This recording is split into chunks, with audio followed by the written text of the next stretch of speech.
Big Curve. Big Curve Podcast. Big Curve. Big Curve Podcast. Big Curve. Big Curve Podcast. Big Curve. Big Curve. I don't know what you're saying. All right, everybody, welcome to the Big Curve Podcast. Trav and I were just wondering, is this episode 10? Is that what you're saying? Yes. Oh, okay. I was holding up the fingers. Is this episode number 10? I think it is. You know what? If it isn't, it is. It's just going to be episode 10. All right. Can we just call it episode 10? Sure, why not? All right, that's what we're going to do. Jeff here. I got Trampas, as always, my sidekick. And today we got a special guest. We got Jimmie Haha from Jimmy's Chicken Shack. What's up, Jimmy? How's it going? It's going awesome over here, man. I was glad I got to see the Shack last week, which was awesome. It's been a very, very long time since I've seen Jimmy's Chicken Shack. Probably like 97, 99, maybe something like that. I don't know. It's a far cry from going to see 10 Times Big at the Student Union at Maryland. When I first We played with them at Memory Lane. that was probably like 95, 96-ish. Yeah. Yeah. I think so. 10 Times Big was done by 91. Right. But we were talking about Jimmy's Chicken Shack. Yeah. Yeah. Oh, heck yeah. Yeah. Yeah. Cambridge Hill. Hell yeah. That was my Early monsoon, right? That's right. Yeah. Yeah. Dude, it was awesome. that was great. So I got to see Jimmy's Chicken Shack. They were playing at the Salisbury Center, which is in Virginia, and quite a pretty cool venue for a new venue. It's it's set up for MMA and live music. Oh, really? Yeah, That's wild. So the middle, like they have all the truss and everything set up for the ring, but then they also have stages at either side, so they can do different size shows and stuff. I was hoping like you'd be playing in the center. No, that would have been cool. Yeah. Playing in the ring. I guarantee they'd sell it out if they have MMA music, like band night. Oh yeah. Where you get in the ring with your guitars and beat the shit. You think you could have done that with any of your lineups?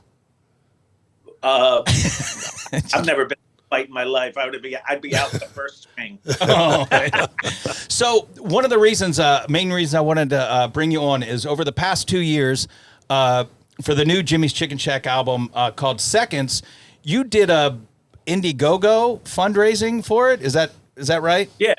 Yep.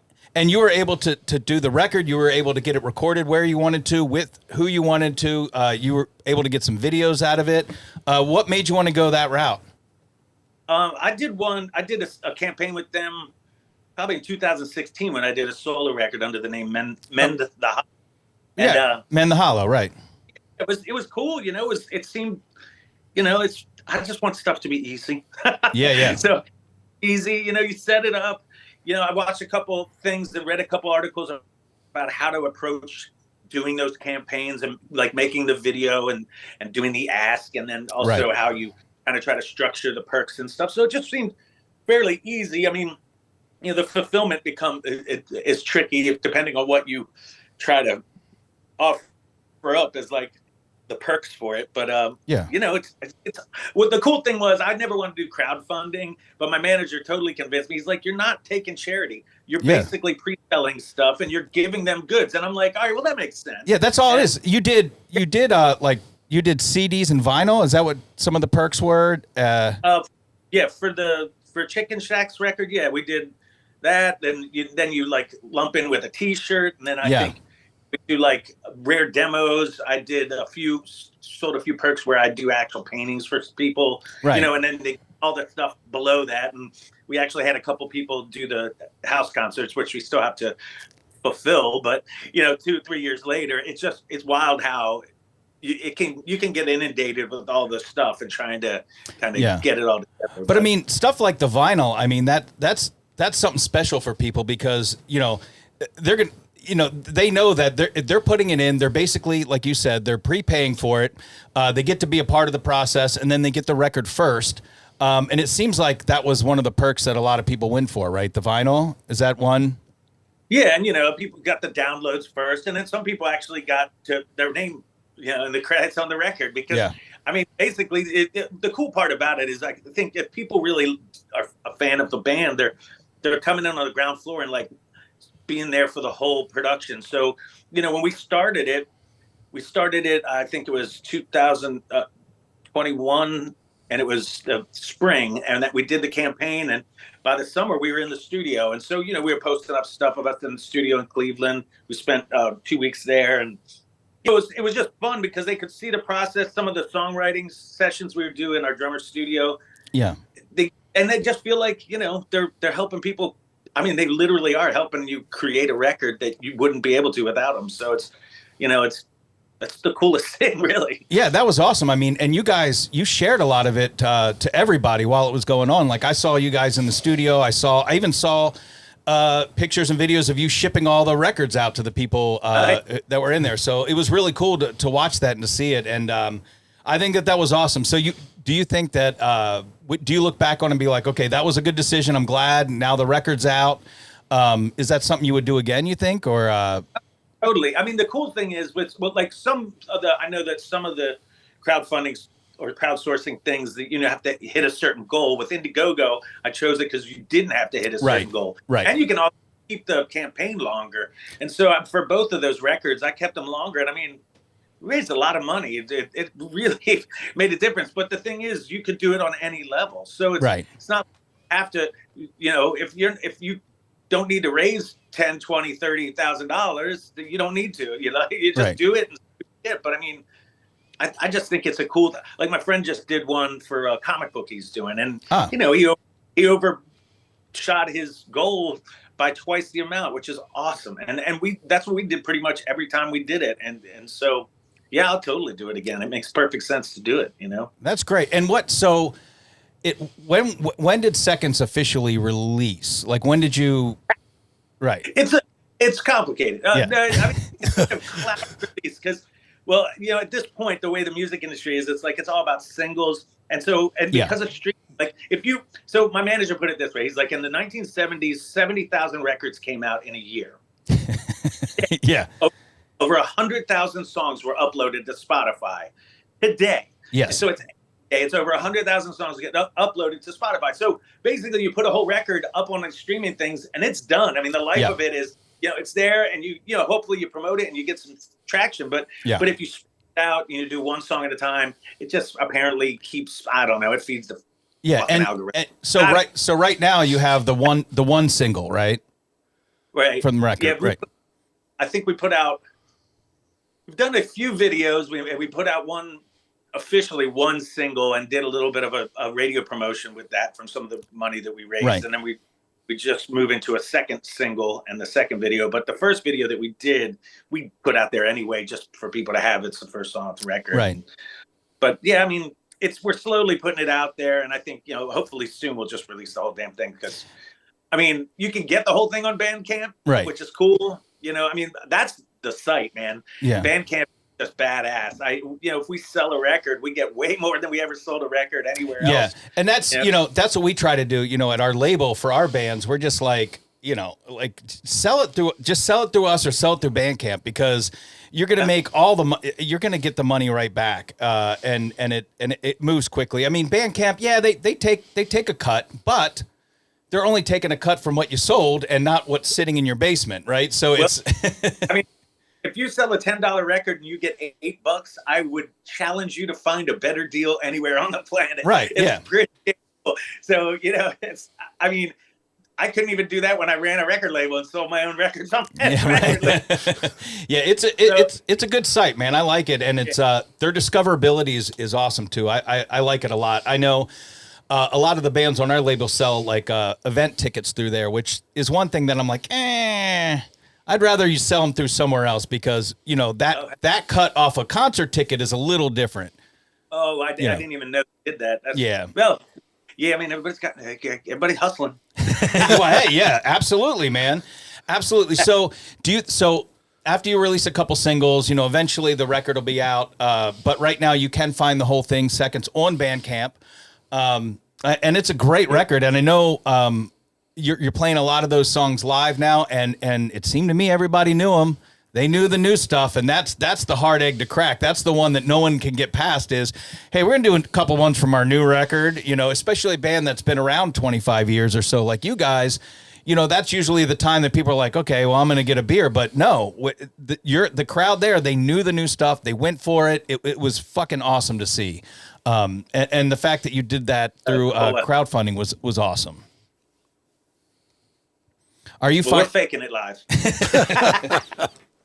So yeah, I think I think it went over great, and I know that you've had a pretty steady lineup for the past few years, right? Yeah. Our drummer. Oh, that's for so. This is our 30th year anniversary. So our drummer, 10 years. I mean, 20 years. Oh wow, yeah. It's weird to say, man. It's weird. To I know. It hurts my just speaking about it, but and then our bass player's been with us, Christian. He's been with us for 18 years. Yeah. You know, we're in an interesting guitar player situation right now, which it's been a lot of fun. You saw us play Matt Jones and Brian Ewald. Right. Brian's in for Island Styles, who's out on the last Candlebox tour. That's right. Wow. Yeah, that's their farewell tour, right? Yeah, but then he's going to be out in California scoring some films for a while. So Brian's been filling in, which is awesome. And Matt Jones just, you know, was in the band for quite a few years before Island was, then went to Cowboy Mouth. And when he left Cowboy Mouth, we were like, hey, come and play with us. We'll be 5 people.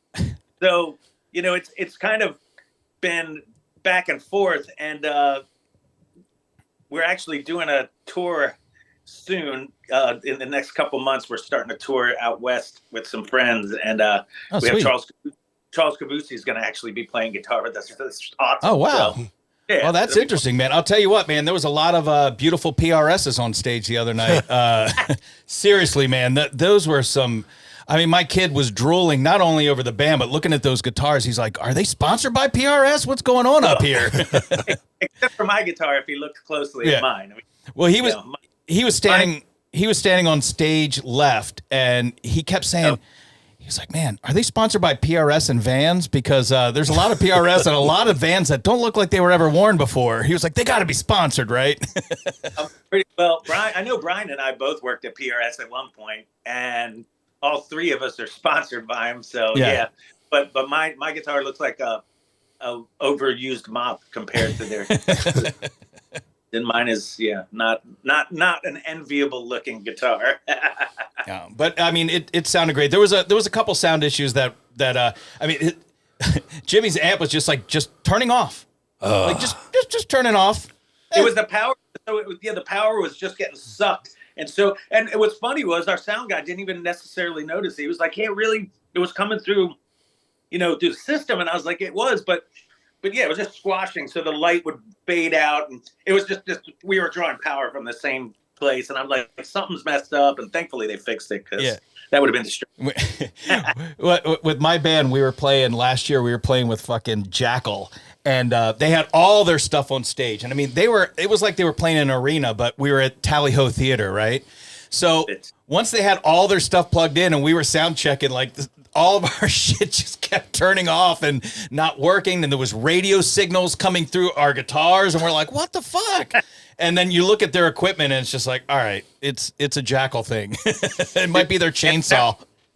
That was literally our first national tour when our first major label record came out. They were like, well, you can go out with this band named Jackal. And I'm like, who's Jack? I didn't know who they were. Right. Nobody did probably then either. They just came out of nowhere. Well, this was probably 97, 98. Oh, so they had been. Yeah. Yeah. And so we started out in I think St. Pierre or something, somewhere in the middle of nowhere. And man, that was a funny tour. It was, it's like an old metal band. Yeah. So they would like not give us our rider and just purposely take our rider out of our room and like just fuck with us like 80s bands would fuck with the young band. Right. Try to fucking prove them, get them roadworthy. But it was funny. Eventually, a couple of the guys were like, dude, you don't give a shit, do you? And I'm like, fuck no. I know we look young, but I've been playing since the 80s, but I don't give a fuck. You can take everything you want. We're here to fucking play. Yeah. So we'd come out on stage at that crowd and I'd be like, are you ready to rock?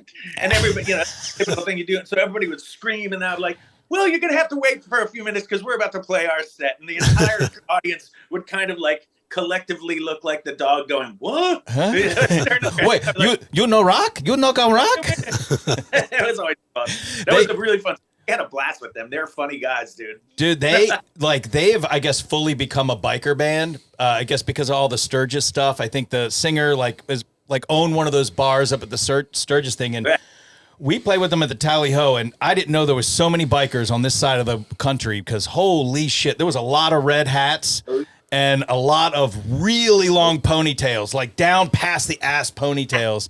It was interesting. And vests. Yes, yeah. It was definitely interesting. So, but yeah. So on today's show, typically on our show, we pick a year to talk about in music. Some of it mainstream, some of it punk and underground, some of it stuff from around Baltimore, Annapolis, DC scene. And we kind of picked the years at random, and we had already picked 96 before we invited you to come on the show. And I know that was a big year for Jimmie's Chicken Shack. So you guys got together, what, like 92-ish, I guess, or 3? 93. And then we signed a record deal in 96. Right. And that was, I always thought it was funny. Every band, I loved your marketing and I loved the way you did things because I remember back then I go, look, they put out this cassette tape and it's got all the songs that they play live. It's fucking awesome. They did it themselves. You can only get it on cassette. Then they put out a second cassette. It's got all the songs that they play live. It's great. Then they put out a live album of both cassettes, and then they put out a cassette of both cassettes, and it was like, it was fucking awesome. I loved the way that you were packaging this stuff. You had the 2-for-1 special, which had the 2 tapes. Like, I loved it. Yeah, but I mean, it was all by mistake. I mean, or just by necessity. It was like, okay, we can make tapes. We can, get LSP, Les Lentz at LSP to duplicate our tapes, and he'll print out labels for us, and we just got to stick them on. And then, it was all we could afford. And then CDs started to be cheaper, and it was like, I was getting cassettes made through Lion and Fox Record. Oh no, I think I approached them and I said, hey, we've sold about 5,000 or 6,000 cassettes of each of these 2 records, and if you front us a CD with both of these records, I guarantee I'll pay you back in a month. Yeah. We didn't have the money to order them, and that's Lion and Fox was like, yeah, sounds cool. And they did. It was rad. They printed up 1,000 CDs, and I paid them in a month, and went from there. And just. Yeah, I remember at those shows, man, those cassettes would just fly off the table. I mean, they were, and then, so the 2-for-1 special with the CD that had the 2 tapes. Is that what? Yeah. Eventually, we started selling them for $5 at one point because fuck it, we're not here to get rich. We're here to spread this music. So we started selling them for $5. And honestly, that helped because we sold like 25,000 records of those CDs. And they, when labels were coming around and looking, they were like, oh, well, that was already working. I mean, you guys definitely had that. I mean, everybody that was going to your shows, they knew the songs, they had the tapes, they had it all, and then boom, then the record label started sniffing, go, oh, 25,000 copies, and you did it yourself. Yeah. Everywhere because there was so much good music at that era. I mean, there's been great. I mean, there's the best music comes from this area. Period. It still happens. I was just listening to a song that this girl, her name's Daphne Ekman. She played one of our showcases. Oh, so good. I mean, but back then there was something going on. Like my hair's standing up on my arm just talking about it. There's so many cool scenes, but the coolest part was that we all realized that everybody was ignoring DC and Baltimore and Annapolis. Music scene nationally. So tours would bypass it. Labels didn't give a shit. So everybody banded together. So we had all these different styles of bands playing shows together. So the shows were never boring, first of all, because you had all different kinds. You'd have a cover band and then a punk band and then a ska band and then a pop band and a blues band all in one night. It's like, fuck. It was so cool. And they were all so good and original. So we were lucky, man. It was a really neat time. It really, and so much stuff was happening then too. It's like when I was in one spot, Fringe Head, we played with you guys, and then the next time I saw you, you were playing with the Almighty Senators, and then the next time it was with, Kelly Bell or something. And every time you never know what you were going to get. And I think that the folks at HFS really picked up on that because they were able to it's so funny because they put together these festivals with a lot of great music that they never fucking played on their air as much, It was like they knew how to put together. It wasn't the same person. It wasn't the same program director that was booking the events. Yeah, because yeah, I mean, the thing is that we were all borrowing from each other's crowd, and luckily we had a station that was local enough and cool enough to occasionally play some local music and have a local music show, but then throw the bill. So we, the HF Festival, we there was the side stage, right, and that was the first time we played. But the next year we played the side stage, we played the main stage, but we started the Foul Records stage, which was my label back then, and that was so much fun because. Again, I mean, all the different kinds of bands that were on that label were just so cool and went the gamut of all the styles. And then the next year they made it the local stage. They were like, they took it over from us. They're like, oh, wait, this is working. Now we're going to take credit for it. Monopoly on local music. And I didn't give a shit. I was like, fuck it, do it up, man. Make it better and bigger. So again, another lucky thing we had because you think of the origin of that station when it was really small and it was in the WNAV building back in the 80s. Yeah. I mean, I went there and sat there at midnight with Nisi playing 10 Times Big vinyl record, So that we had that, we all kind of grew up with them and they became one of the most influential stations in the country. And it was all pretty fortunate, good timing. And it was.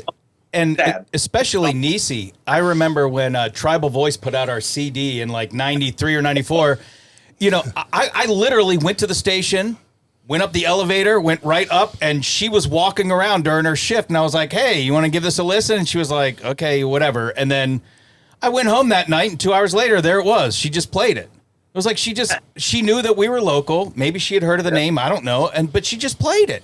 That didn't happen. I mean, what people had to do in LA in the 70s and 80s to get their stuff played on the radio back then, they had to hold protests to have Quiet Riot played on the radio, right? It was a big, here, they wanted to give the local bands a chance. And I think that was awesome. And I mean, and you guys. Well, and they had WTMD all the way back then too. That was still local. I mean, that was where we got our first airplay, I think was WTMD with Skiz. Yeah. Oh man, Skiz Sizik.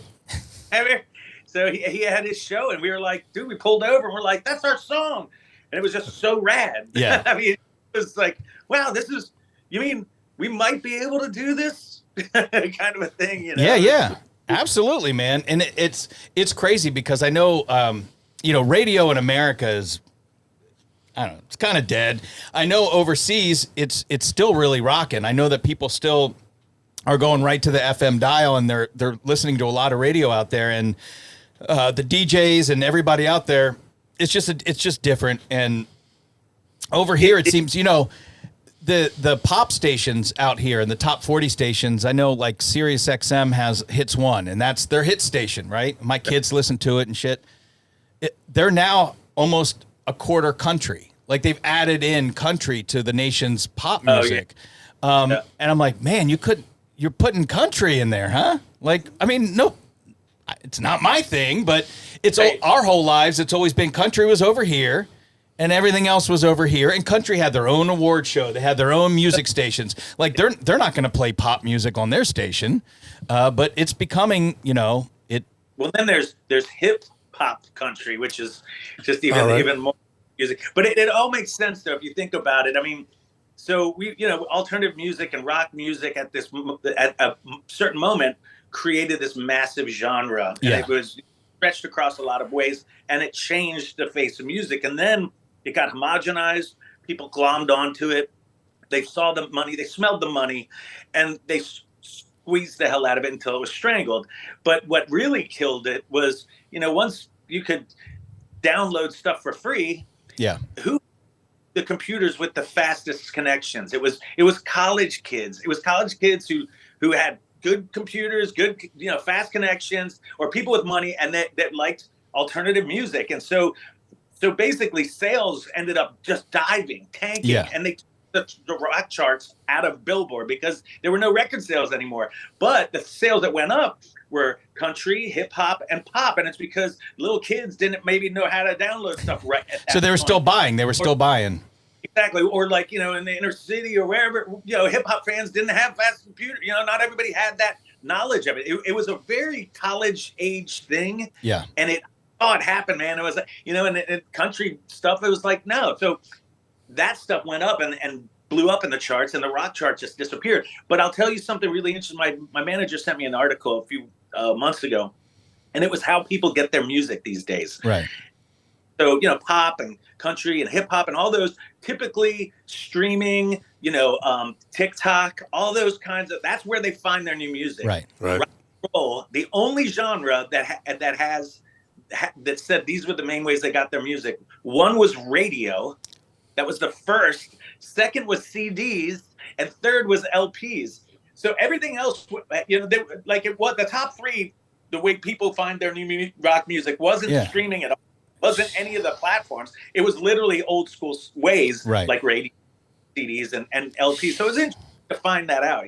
It really is by genre. How people consume is crazy because, I also have a business where we do children's music, and for baby music and lullaby music, people are still buying CDs because they're able to just give it as gifts or throw it in a boombox in the baby's room. They're able to do it like that, but. For rock music and for like Big Curve, unless the band is active and out there playing shows, the merch sits there. It's not going to move. But for the bands that do play shows, I mean, damn, they're selling merch. The merch booth is more popular than ever. And we're selling we do VIP lanyards that's got the download code in the back. And that's the digital album. Boom. And everybody wants a lanyard. So we do that, and we do, CDs and vinyl. We even do cassettes now because they're selling. People are like, really? You do that? And I'm like, I don't know, you're going to buy it. If you're a band who doesn't play live, I'm not going to do it, but sure. But, the merch booth is now more popular, I think, than it's ever been. But unfortunately, because of that, now you go to concerts and T-shirts are $50. And now the artists are fighting the venues that are, do what? Okay. We're still on $20. You're still doing 20? Hey, that's. I mean, I can't imagine. I'm taking my kid to see Pantera and Metallica on Friday, and I'm like, dude, there will not be a T-shirt under $50. Yeah, $60, $75 T-shirts. Yeah, and I think. Well, then again, it's the size of the band. I mean, we garner $20 for our T-shirts. but the venues are taking a chunk, and some venues are taking a pretty big chunk. Yeah, basically they're taking your profit. Yeah, I mean they really are, and some of them. There's the margin. Let's take that. And some venues at least are doing. I know that we play out like twice a year at the Whiskey A Go Go, and they're pretty cool with it. And they only take a cut of T-shirts. They won't take a cut of your music. And I'm like, it shows maybe a little bit of ethics. You could just not charge us at all, I guess. It's not a law. But, most main venues, they're just like, 20%, man. What did you sell? Well, how did they audit that at the end of the night? Like, they have some audit, there? They count them in. Yeah. They count them, a lot of times they'll count them in at the beginning of the night. So they. Oh, wow. They okay. Yeah. Yeah. So if you're a merch guy, if you tour with a merch guy, it's their job to give the inventory at the beginning and the end of the night, and they work through your sales. Now, some venues that I've dealt with recently, it's just usually the security guard or the manager of the night just comes up and goes, "How did you do in sales?" And I'm like, I don't know, $200-300. He's like, all right, keep it. Or they'll be like, give me $40 or something. Right. Or, it's which I'm sure is probably just going in his pocket or something. But I mean, there's a big thing going on right now with a lot of huge touring artists where they're just like, we're not going to give this money to the venues anymore. I know The Cure just made headlines with, they went on tour and they're charging $25 for their shirts. I mean, that's huge. I mean, at a big venue like a Merriweather Post or like an arena, what's the cheapest T-shirt you've seen recently? They're $40-50. Yeah, the last show I was at, it was $50. Yeah. Yeah, I mean, I bought my daughter and my wife. We went to Tears for Fears last year. Oh yeah, I was at that show. Yeah, he was there. Dude, so good. Yeah, that was great. Oh man, but yeah, I don't know. They were probably like $55-$60 for a shirt. But then again, I'm buying it. I'm buying my. Yeah. Here's beer shirts. Come on. Yeah. But yeah, I think it's smart to price things. I mean, how much money do they really need to make? Yeah. I think they did all right. Yeah. I like it. I like bands that have a lot of merch. I think that's a cool thing. Especially like I said, because it's so busy now. I mean, shit, two bands on our label have perfume. That's awesome. Hey, one's a goth band, one's a rock band, and it comes in a little coffin. People are buying it. It's like, all right, we'll do perfume. I don't give a shit. Really? So, I've got to figure out how to bottle 55-year-old stinky sweat man. It's be like, oh, you didn't get to stand in the front row and get it in person. Here it is. We bottled it, dude. There we go. So that's cool. Well, we're gonna wrap up. Well, not really wrap up. We're gonna talk about some stuff that went on in '96. If you want to hang out for a couple more minutes, we got about maybe 15 more minutes. If you wanted to hang with us, is that cool? All right. So we're going to talk about a couple records that came out in '96. Some mainstream, some not mainstream. But that is the year that Rage Against the Machine put out Evil Empire, which I believe was the Bulls on Parade record. That band drove you fucking crazy, didn't it? I wasn't a fan, but I like the whammy pedal. Like when he did that. Yeah, that was cool. I like that. They were now, were they still doing the Wu-Tang thing then, where they did that double headline tour, Rage and Wu-Tang? Oh, maybe. I don't know. I know think it was. Zach De La Roca, he has done some stuff with Run the Jewels that's been fantastic. Oh, with Run the Jewels? Yeah. Were they the opening band on the reunion shows? Yes. Run the Jewels was? Yeah. That's cool. That was the year, Pinkerton by Weezer, which was a big record, but I don't think had any of their hits on it. I can't remember what was on that album. I don't know. Weezer, I kind of got into them, I guess, later than most. They were just kind of there for me. Oh, really? When that first album hit, it was like... But for me, it wasn't. I was also rooming with a band who covered their songs. So I just lay there for hours and listening to their songs. I'm like, oh, man. I'm not going to name any names right now. It wasn't you. But I was definitely living in College Park. Got it. And one of the guys ended up being the sound guy at the Black Cat. But that's all I'll say. All right. DM? Yes. Okay, all right. The Fugees with The Score. That record was giant, right? Oh, right, yeah. That really good record. Yeah. That was a good one. Man, wow, this year was crazy. Dude, it was. Tool. Anima? Yeah. Yeah. I'm still not the Tool guy. Oh, really? Me either. But that was a good record. I will say, Tool. The thing about Tool is I appreciate so much. Yes. The music. Everything about it I appreciate. I've never listened to an entire Tool record ever in my life. It's another one of those things. It's too far into the prog for me. Oh, really? Where I'm a musician and I can appreciate. I mean, people say he's one of the greatest drummers ever. Maybe he is. I don't know. I've only going to listen to a couple songs. All right. It's not even the music with me. Like the lyrics are kind of like almost cartoonishly edgy. You know what I mean? Yeah. Look, everybody.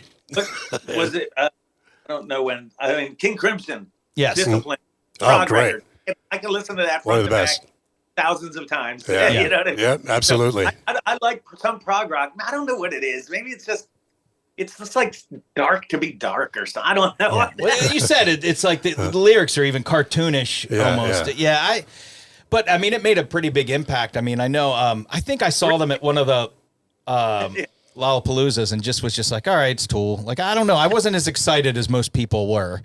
It was a cool record though. That record I thought was really neat. Yeah. You know. Beck Odelay. I guess that was his major breakthrough record. Odelay, or was that the second one? It wasn't his big. Was that the big one with the looper on it? Yeah. Let me see. This was the one. Odelay. It had Where It's At and Devil's Haircut. All right, so this was, I guess, the second one. Yeah.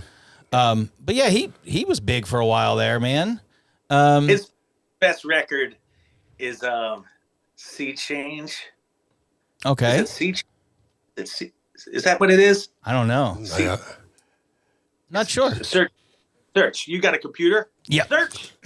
Yes. Beck albums. Sea Change. Let's see. Yeah, Sea Change. SEA. Sea Change. Yeah. It is so mellow. It is like unlike any record he ever made. 2002. All right. Check that record out because it is hell. It is. I think it's his most beautiful record. I think it's so honest and it's not that poppy, quirkiness. It is just. It's thick, man. I love it. Check that out if you don't. There's a video of him live doing a cover of Sound and Vision by David Bowie. Yeah. That is phenomenally good. Oh yeah? I haven't seen that. I know that he's one of the only ones that has covered Neil Young that Neil Young has appreciated. Oh, really? Neil Young fucking hates it when people cover him.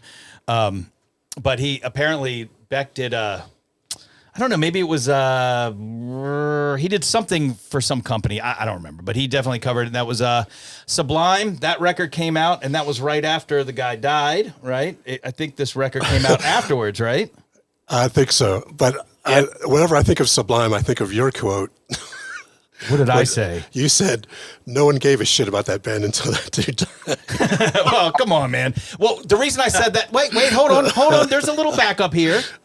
When they were touring, before the guy died, they played at Club Midnight. Oh, was it Club Midnight? Club Midnight. For some reason, I was thinking it was The Rev. No, it was Club Midnight, and Rob Wilson's band Antenna Farm opened up. Oh, nice. Yeah, I remember that. And there wasn't a lot of people there. Sublime, my brother really got into that group. Wasn't my thing totally, but it's an Eastern Shore thing, Sublime. You know what I mean? Eastern Shore? Yeah. Speaking of Beck and then Sublime, this band Self. Sure. Yeah. They put out Subliminal Plastic Motives in '96, and that is a masterpiece. He recorded everything by himself in his home, 19 years old. Oh, wow. You worked with him, didn't you?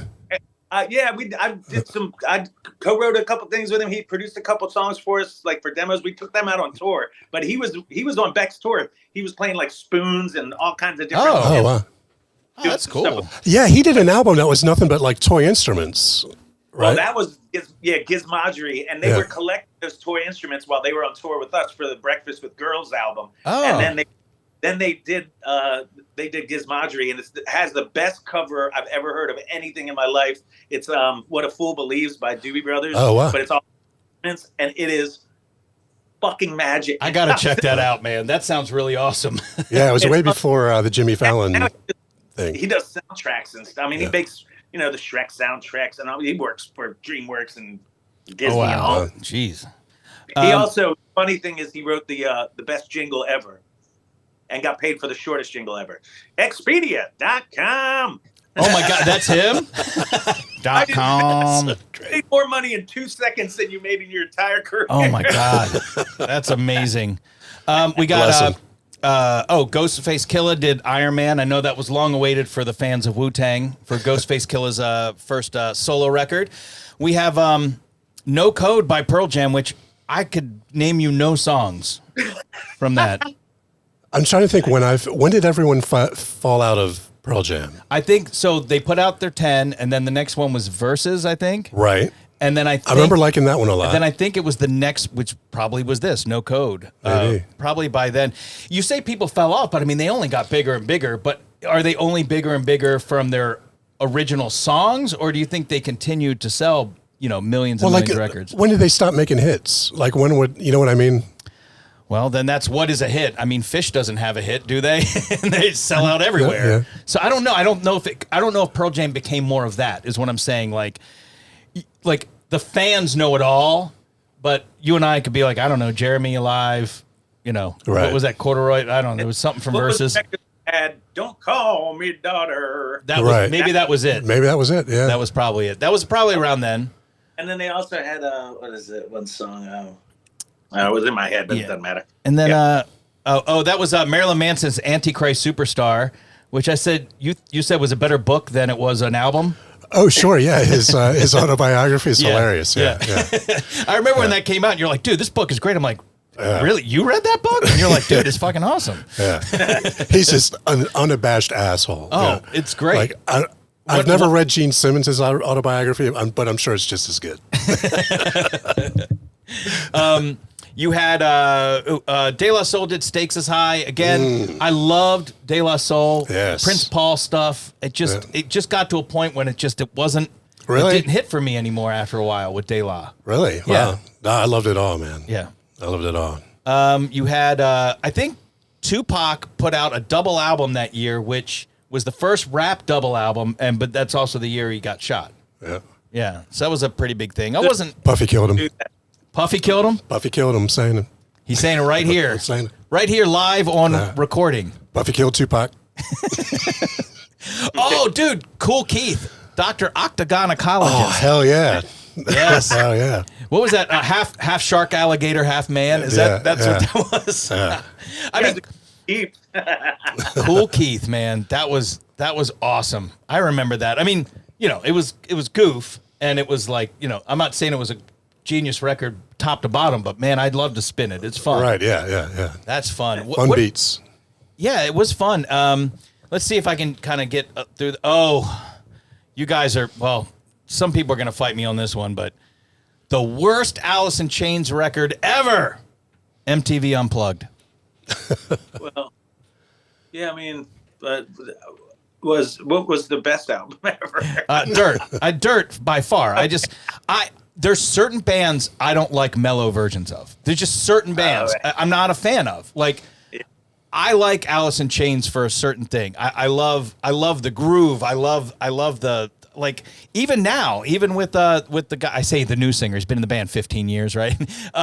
William Duvall. Like, I love their heavy kind of grindy stuff. That's just what I like. I'm not a fan of the MTV Unplugged. It's just not my favorite thing. I don't know. People swear on it. My son is a huge fan of Kurt Cobain and Nirvana and the Foo Fighters and all that, and he still thinks that the Nirvana Unplugged is their best record.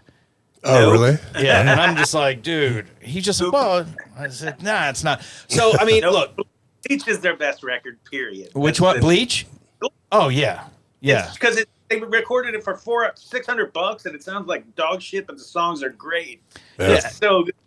I mean, how many drummers are on those recordings too? That was still Dale Crover, I think, I is believe on there. so, yeah. Yeah. Wasn't Jason Everman playing bass? The Oh, dude really? who was then in Soundgarden and then he's been in the Army for the past 20 years or something. That's honestly what made us record our first tape. We were like, you know what? These guys recorded a record for $600. Let's go record a record. And we went up to Hound Sound with Straz. Oh, yeah. And recorded our Chicken Scratch in like 2 days. And we were like, he was like $300 a day. There you go. Damn. That's like, awesome. They're cool. So we got a couple more on here. Hold on. I want to make sure you don't pass one of the best metal albums ever made. Best metal album, Yeah. Neurosis? No. Oh, wait. No. What? Wait. You can't. I Can you can't tell see it by on which the list. one? Where on the list is it? oh. Look at like hundreds of records. Sepultura Roots? Yes. Absolutely. Yeah, and that's still the Cavalera brothers. That's Yes. Yeah. That's a good record. It is. It's fantastic. I'd put it in the top five. Top five metal albums. Yeah. Do you think it was produced well? I just dug how, like, the percussion on it. Yeah, the It's percussion is great on that record. Yeah. It was like a different thing. It's like when metal switched from like being about killer guitars to killer drums. Yeah. Oh, absolutely. Yeah. Yeah, I think so too. Roots was a great record. What was that? It's like that tribal thing that almost James Addiction had in a sense too. Perkins had that undulating kind of, it's hypnotic. It's cool. Yeah, I'm excited to see. We were talking about like what kind of started groove metal, like accidentally started new metal, and we were talking about that band Prong. Oh, sure. And I was so into them. They are playing the parking lot at the Metallica Pantera show. It's like officially Metallica's having them on Friday and having Overkill on Sunday. So it's like this big thing where like everybody's supposed to be in the parking lot to come up and watch Prong, and I'm like, how fucking cool for them. And to think like it's just a parking lot gig, but it's a parking lot gig at fucking MetLife Stadium.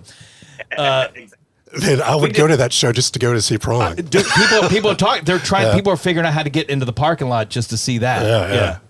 That's gonna be awesome. We would pull up a flatbed truck at Pink Floyd and at Grateful Dead at the RFK, and we'd just set up and start playing. Oh, you did? Oh, yeah, thousands of people, man. They're walking by every 2 seconds, and the cops would come and try to shut you down, and we're like, oh, they're like, what the hell are you doing? We're like, playing. And they're like, shut it down, and then he'd walk off, and we'd start playing again. Yeah. 100,000 people to worry about. And what do they know at that point? Just be like, dude, this is part of the show. This is the promoter set this up. Like, what, you know, and by the time you're done playing. Oh, they knew to promote it instead. Rickety wheeled it in from South County. Oh, God, do you have any video of that? I don't know. Some probably does. I know somebody's got some pictures. I still have people go, I saw you open up Pink Floyd. I'm like, oh. That's right, I did. I think it's awesome. I know that there's that bar that's right outside of Nats Park, and they're having shows as people are walking to the thing. So I know like Kathy DeToro did that, where I think it was Lady Gaga was playing in the stadium. So they had Kathy set up on this stage and play as people were going by and stuff. And I was like, oh, that's interesting. It's kind of like that, but different. Yeah, right. You know, but that'll be cool. I'll report back on how Prong does in the park. I'm only going to one day of the 2-night only event. They're doing a whole tour of 2 nights in a row with 1 night off in between. That whole, yeah, Jersey, yeah. So one of our Matt Jones, our guitar player, is not coming to our gig Saturday because he's going to that. But that's here. But that's not on Saturday. It's only on Friday and Sunday, unless he's. Maybe he's going Pantera, you know, they're making no money probably off the Metallica tour. So because there's a night off every other night, they're headlining their own shows. So like on Saturday night when the night's off, they're headlining, they're touring with Lamb of God on the side, and they're doing like Hershey Stadium. So not MetLife, but Hershey Stadium. So wait, you don't think they're making any money playing with Metallica? I think that not enough to have that many days off. Yeah. Yeah. Wow. Yeah, because you're still paying for the hotels, the buses, you're paying your whole production crew, like you're paying all them for not working when you're not making any money. Right, I got you. So they're popping around. But the ticket prices are so crazy. Dude, look, I don't think you could be more nosebleed than I am at that concert. And I'm pretty sure I still spent like $350 a ticket. Wow. Dang. But dude, my kid's just like, dude, he was like, who knows how long they're gonna be That's how much playing. I spent for LCD Sound System, and I was front row. So wait, $350 a ticket for that show? LCD Sound System and Idols. Idols. And, how did Idols do there at Merriweather? Like, oh, they did great. Yeah, people loved them. that's a big crowd for them. I ran into Bobby and Mike and all those guys there. All my friends that like cool music that I can't identify. Well, so the 3 times you saw Idols was 9:30 Club, then Anthem. Then at Anthem, and then at Merriweather. I all missed within a them year and a half. That's like. Right. And I missed them at playing the Rock and Roll Hotel. It was like when they first came to America. Like so, really their that's how it went. Rock and Roll Hotel, 9:30 Anthem, Merriweather in like what, 2 years. Yeah, that's the game plan that most of us don't achieve. Yeah. That's something else, man. There was a couple more records that year that were huge. That I mean, that was the year that Dave Matthews Band broke through with Crash, and took over everything. The Counting Crows, Stone Temple Pilots, they all were still.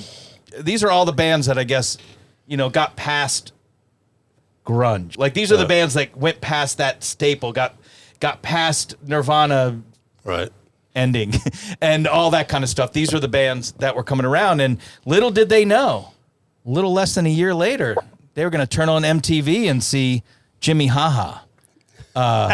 At the 8x10 Club, half at the 8x10 Club and half in a barn, I believe, right? For the High video? Yep, exact. Gingerville. So how did that, were those real chicken feathers? Yeah, it was disgusting. I was going to say, how did the 8x10 smell after that? So the guy who did the video, it was Ed Bishop and Pericles Lunis. They did the movie Redneck Zombies. Oh. And I had known them and been friends with them, through my buddy Adrian Bond and working at Paul Reed Smith back in the 80s. And so anyway, they're shooting a video, and we had this idea for the feathers, and so we went and bought feathers from a chicken farm on the Eastern Shore. Within shooting that video, I choked in probably a couple of, I probably swallowed like 10 different feathers, and each time I had to, after taking the cut, run off stage and throw up in the alley. 8x10 because it's so disgusting. And then years later, Bernie, who used to own Chambers, and he owned a bar on that strip of East Cross Street, all these businesses would be like, dude, every once in a while we turn on the air conditioner and there's still a feather that comes out because all the air conditioners the whole block were connected. Oh, so it all got shit. it'd be down the Shit. street and a feather would fly out of the AC. Years later, like 10 years later, it's funny. That's great, man. Oh, that's awesome. I remember I moved to Texas in like April of '97, and I wasn't very happy out there. And I remember like maybe a couple months into it, I was just sitting back watching MTV, and I had moved, so I didn't know that you guys got signed. Like there was, I wasn't on the internet or anything, right? I didn't know. I had no idea. I wasn't reading Music Monthly or any magazine that would have told me, local heroes get big, and that video came on, and I shit myself. I'm like, what? Oh my God, they're those dudes. These clowns. No, not at all. I was so happy. I was like, oh my God, I can't believe this. That was really freaking awesome. I was at a O's game like pre-pandemic, like the summer before the pandemic hit. Yeah. Right. And in between innings, I was there with my wife, Colleen, and my cousin, Brian, and his wife, Corey. Yeah. And in between innings, they played Do Right. Oh.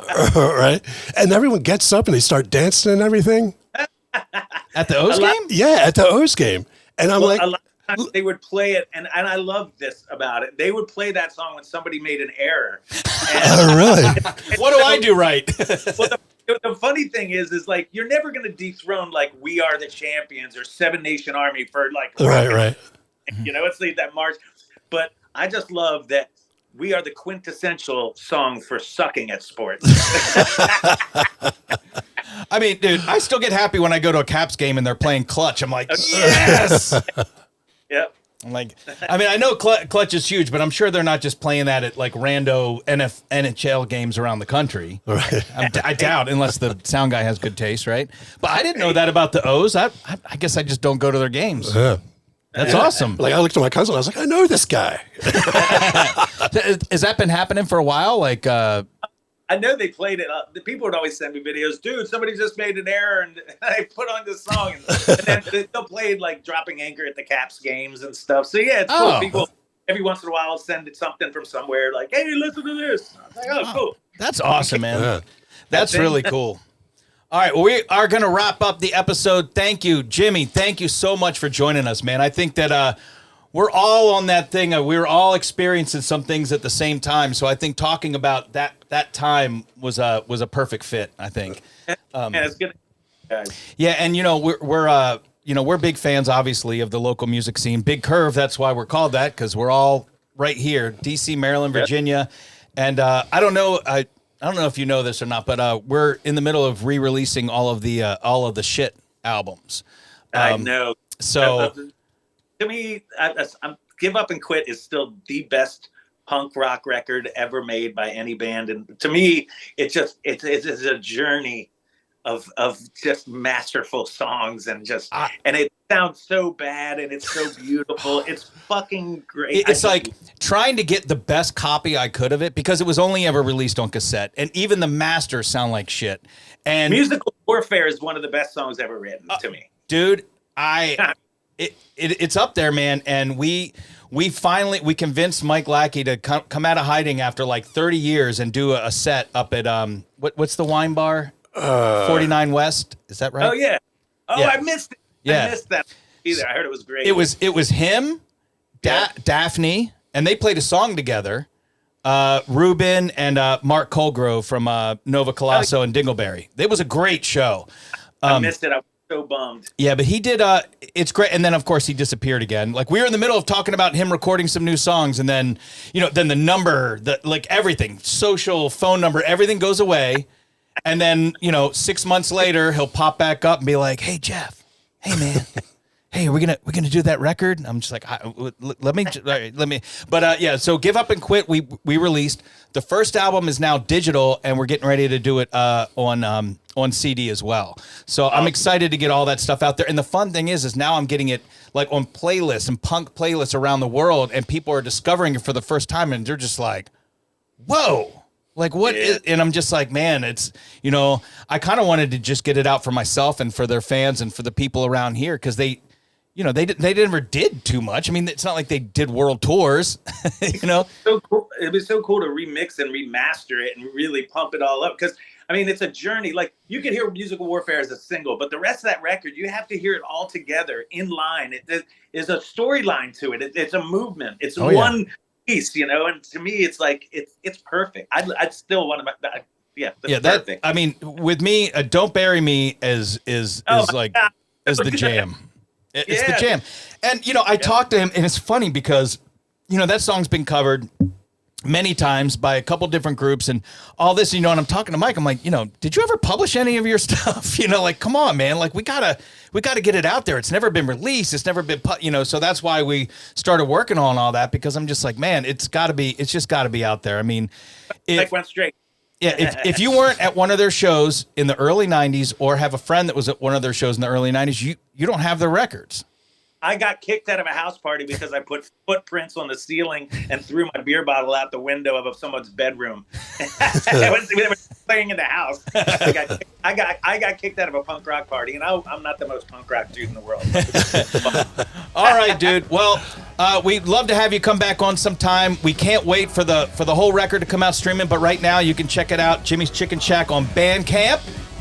And I guess check out their tours coming up. Jimmy's Chicken Shack, I think, .net. We put all of our dates on Facebook, really. Let's go to Facebook, Jimmy's Chicken Shack. The one and only is Jimmy's Chicken Shack. All right, thank you, Jimmy. Thank you so much for coming on the show. And we'll see you later, man. Thank you so much.